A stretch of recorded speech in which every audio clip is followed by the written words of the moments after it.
Thank you. I'm going to talk for about 10 minutes, and then Bob is going to talk for about 10, 15 minutes, and then we're going to open it up for questions. What I'd like to do is focus on the topic of the similarities and the differences between what we've just been through and the Great Depression. I wrote a book about the events leading up to the Great Depression. And the first thing to note is that the comparison between what has just happened and what is happening at the moment and what happened in 1929 is not some journalistic flourish. The similarities are eerie. And let me go through some of them. In both cases, we had a bubble. Then it was in the stock market. This time it was in real estate.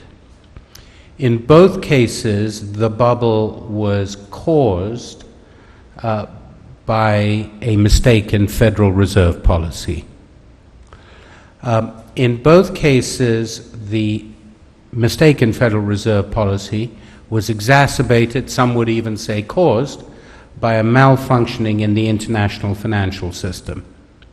In the 1920s, it was the problem of the imbalance between the US and Europe. Many people forget that 1929 was only 10 years after the First World War, the most expensive, terrible war in history that had bankrupted Europe. And Federal Reserve policy throughout the 20s was in part driven by the desire to keep Europe afloat and to try to encourage lending to Europe. And the consequence of that was they kept credit very easy in the US, which then caused a stock market bubble. The more recent imbalance that has been the source of some of these problems, this last decade, is the imbalance between the US and Asia. And the mechanics are very different from the 20s, but they reflect a malfunctioning in the international financial system. In both cases, the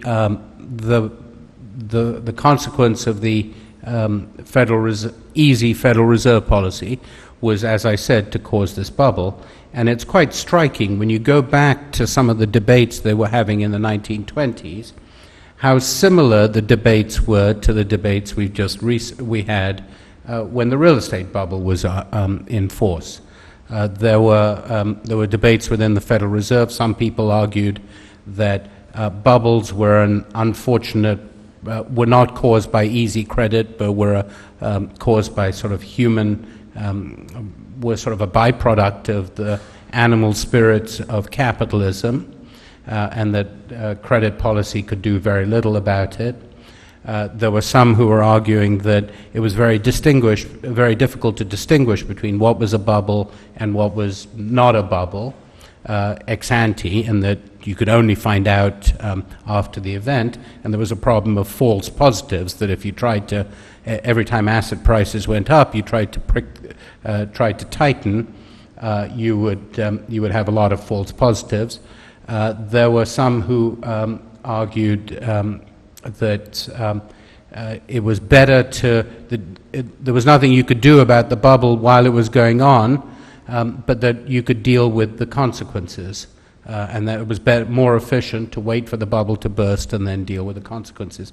Every single one of those arguments was put forward by Alan Greenspan.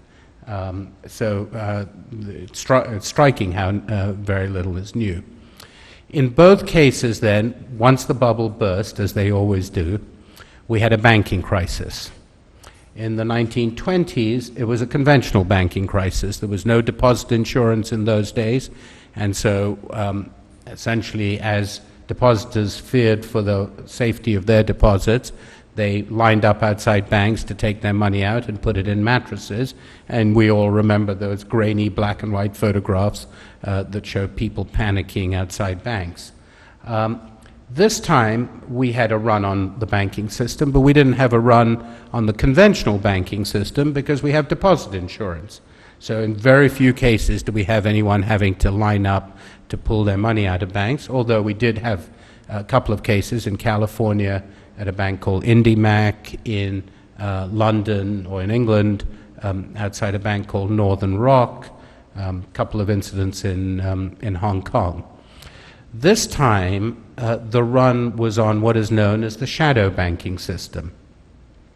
If you take the total size of the banking system in the US, it's about $10 trillion, compared to a GDP of about $15 trillion. It turns out there is another shadow banking system, which is also another $10 trillion, and I'll give you an example that you all know of, which is money market funds.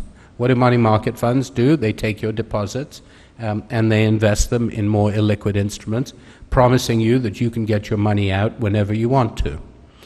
That's essentially what a bank does, but a money market fund is not called a bank. The total size of money market funds are about $3.5 trillion. So that's an example of the shadow banking system.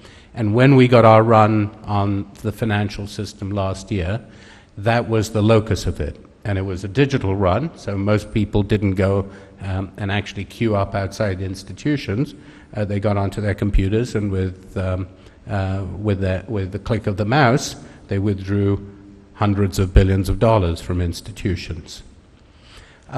So that's the sort of eerie similarity.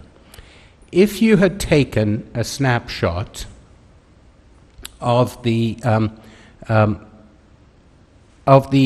world economy 16 months into the Great Depression, this is what you'd have found. The stock market was down. So this is around, the Great Depression started in the fall of 1929.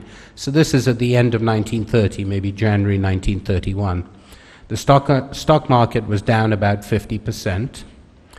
Profits were down about 50%. And global industrial production was down about 20%. Well, guess what? If you'd taken a snapshot of the world in April of this year, which was again about it was actually 17 months into this current recession, the stock market was down about 50%, profits were down about 50%, and global industrial production was down about 20%. So we were eerily, the first 16 months of this was eerily similar to the Great Depression.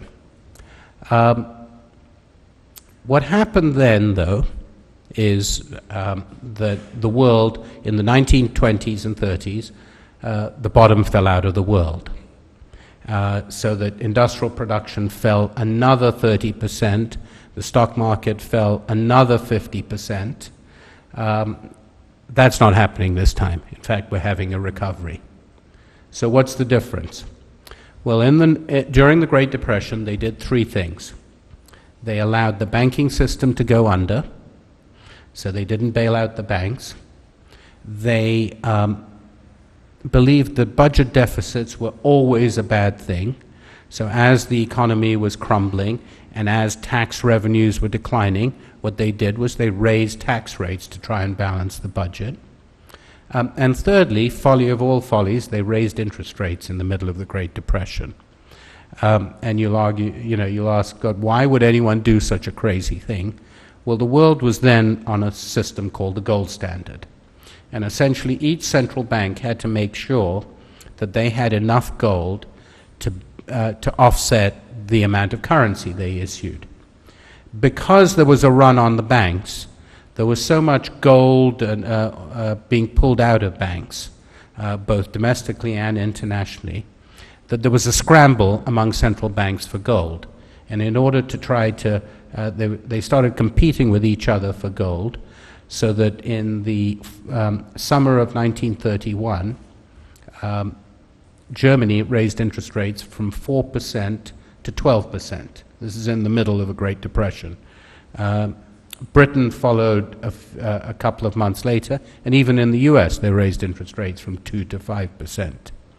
It was actually an even crazier system than that, because gold is very heavy and expensive to transport. a cubic, a sort of cube of 1.5 feet by 1.5 feet weighs about a ton. So because it's so heavy to transport and very expensive to insure, they decided to not move gold from one country to another.